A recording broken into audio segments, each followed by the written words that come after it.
വിമർശിക്കുകയാണ്. V D സതീശനെതിരെ ആഞ്ഞടിച്ചും വിദ്വേഷ പരാമർശങ്ങളുമായി Vellappally. V D സതീശന് വട്ടാണെന്നും മൂളമ്പാറയിൽ ചികിത്സിക്കണമെന്നും വെള്ളാപ്പള്ളി നടേശൻ. സതീശന്റെ ശബ്ദം മുസ്ലിം ലീഗിന്റേതാണ്. UDF അധികാരത്തിൽ വന്നാൽ മുസ്ലിം ലീഗായിരിക്കും ഭരിക്കുക. സതീശൻ ഈഴവ വിരോധിയാണ്.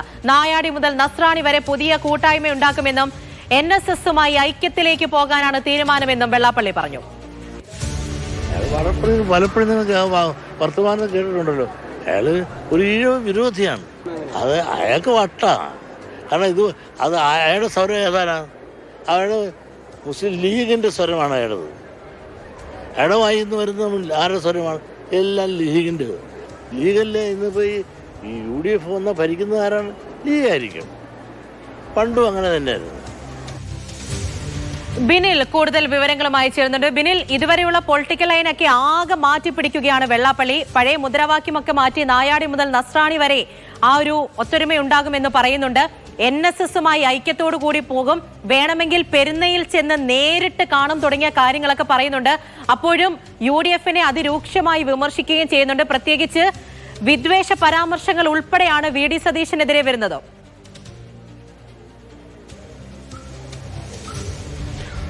ഇന്നത്തെ വെള്ളാപ്പള്ളിയുടെ പ്രതികരണത്തിൽ രണ്ട് പ്രധാനപ്പെട്ട ഭാഗങ്ങളാണ് നമ്മൾ ശ്രദ്ധിക്കേണ്ടത്.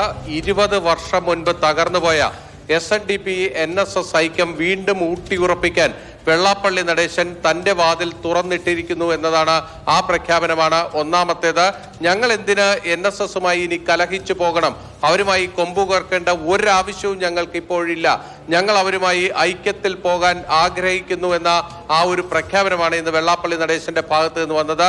21-ാം തീയതി SNDPയുടെ വിവിധ യൂണിയനുകളുടെ പ്രസിഡന്റുമാരുടെയും സെക്രട്ടറിമാരുടെയും യോഗം ആലപ്പുഴയിൽ നടക്കാൻ പോവുകയാണ്. ആ യോഗത്തിൽ വെച്ച് തുടർ നടപടികൾ പ്രഖ്യാപിക്കും, അതിനുള്ള തീരുമാനങ്ങൾ ഉണ്ടാകും എന്നാണ് വെള്ളാപ്പള്ളി അറിയിച്ചിരിക്കുന്നത്. അതായത് നേരത്തെ നാരായണ പണിക്കരുടെയും വെള്ളാപ്പള്ളിയുടെയും കാലത്ത് രാമലക്ഷ്മണന്മാരെന്ന് നാട് നീളെ ബോർഡ് വെച്ച് വലിയ ഒരു ഐക്യ പ്രഖ്യാപനവുമായിട്ടാണ് SNDPയും NSSും പോയിരുന്നത്. പൊടുന്നനെ ആ ഐക്യം തകരുകയും SNDPയും NSSും രണ്ടായി വേർപിരിഞ്ഞ് പോവുകയും ഒക്കെ ആയിരുന്നു.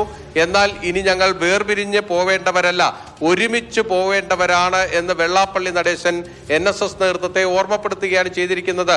താൻ വേണമെങ്കിൽ പെരുന്നയിൽ പോകാനും തയ്യാറാണ്, പെരുന്നയിൽ പോകുന്നതിന് തനിക്കൊരു വിഷമവുമില്ല എന്നുകൂടി വെള്ളാപ്പള്ളി നടേശൻ പറഞ്ഞു വെച്ചിരിക്കുന്നു. അതായത് ആ പുതിയ ഐക്യത്തിന്റെ വാതിൽ വെള്ളാപ്പള്ളി SNDP യോഗ നേതൃത്വം തുറന്നിടുന്നു എന്നതാണ് ഏറ്റവും പ്രധാനപ്പെട്ട കാര്യം. അതോടൊപ്പം തന്നെ 20 വർഷം മുൻപുള്ള അവരുടെ പ്രധാനപ്പെട്ട മുദ്രാവാക്യം എന്നത് നായാടി മുതൽ നമ്പൂതിരി വരെയുള്ള ഐക്യം എന്നതായിരുന്നു.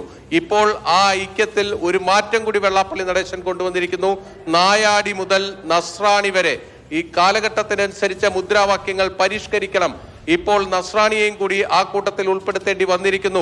അവർ വലിയ ഭയത്തിൽ ഇപ്പോൾ കഴിയുന്നു എന്നതാണ് വെള്ളാപ്പള്ളി നടേശൻ പറയുന്നത്. അപ്പോൾ മാധ്യമപ്രവർത്തകർ ചോദിച്ചൊരു ചോദ്യം BJPയുടെ ഒരു ലൈനിലേക്കാണോ പോകുന്നത് എന്നതായിരുന്നു. പക്ഷേ അദ്ദേഹം അതിന് നൽകിയ മറുപടി, BJPക്ക് 3 ക്രൈസ്തവ സഭയിൽ അല്ലെങ്കിൽ ക്രൈസ്തവരായ 3 മന്ത്രിമാർ BJP കേന്ദ്രത്തിൽ കൊണ്ടുവന്നു, എന്നിട്ട് എന്ത് കിട്ടി, എന്താണ് അവർക്ക് നേട്ടം ഉണ്ടാക്കാൻ കഴിഞ്ഞത് എന്ന ചോദ്യമാണ് വെള്ളാപ്പള്ളിയിൽ നിന്ന് വന്നത്. BJP ലൈൻ എന്ന ആ വാദം തന്നെ വെള്ളാപ്പള്ളി നടേശൻ തള്ളുന്നു എന്നത് മറ്റൊരു പ്രധാനപ്പെട്ട കാര്യമാണ്. അതോടൊപ്പം തന്നെ UDFനെ കടന്നാക്രമിക്കുക കൂടി ചെയ്യുകയാണ് വെള്ളാപ്പള്ളി നടേശൻ. പ്രത്യേകിച്ച് പ്രതിപക്ഷ നേതാവ് വി ഡി സതീശൻ, മുഖ്യമന്ത്രി പിണറായി വിജയൻ വെള്ളാപ്പള്ളി നടേശനെ കാറിൽ കയറ്റിയതിനെ ഏറ്റവും ഒടുവിൽ പോലും സതീശൻ വിമർശിക്കുകയാണ് ചെയ്തത്. അതിനെതിരെ മറ്റൊരു തരത്തിലാണ് വെള്ളാപ്പള്ളിയുടെ വിമർശനമുള്ളത്. താനൊരു ഈഴവനാണ്, പിന്നോക്കക്കാരനാണ്. ഒരു പിന്നോക്കക്കാരനായ മുഖ്യമന്ത്രി 90 വയസ്സായ താൻ വഴിയിൽ നിൽക്കുന്നത് കണ്ട് തന്നെ കാറിൽ കയറ്റി കൊണ്ടുപോയത് സതീശൻ ഇഷ്ടപ്പെടുന്നില്ല. അതാണ് സതീശൻ ഇവിടെ വിമർശിക്കുന്നത്. ഒരു പിന്നോക്കക്കാരൻ ഒരു മുഖ്യമന്ത്രിയുടെ വാഹനത്തിൽ കയറി പോകാൻ കഴിയില്ലേ, അതിന് അവകാശമില്ലേ എന്നൊരു ചോദ്യമാണ് മുന്നോട്ട് വയ്ക്കുന്നത്. കൃത്യമായും അദ്ദേഹം അഡ്രസ് ചെയ്യുന്നത് SNDP യോഗ നേതൃത്വത്തെയും അതോടൊപ്പം തന്നെ ഈഴവ സമുദായാംഗങ്ങളെയുമാണ്. തന്റെ സമുദായത്തിനോട് കടുത്ത വിരോധമുള്ളയാളാണ് പ്രതിപക്ഷ നേതാവ് എന്ന ആ ഒരു ലേബൽ പ്രതിപക്ഷ നേതാവിന് മേൽ ചാർത്തിക്കൊടുക്കുകയാണ് വെള്ളാപ്പള്ളി നടേശൻ ചെയ്തിരിക്കുന്നത്. അതോടൊപ്പം തന്നെ പ്രതിപക്ഷ നേതാവിന്റെ ഏറ്റവും പ്രധാനപ്പെട്ട വിമർശനം മുഖ്യമന്ത്രിയുടെ നാവായി വെള്ളാപ്പള്ളി പ്രവർത്തിക്കുന്നു. വെള്ളാപ്പള്ളി പറയുന്നത് മുഴുവൻ മുഖ്യമന്ത്രിക്ക് വേണ്ടിയാണ് എന്നതാണ്.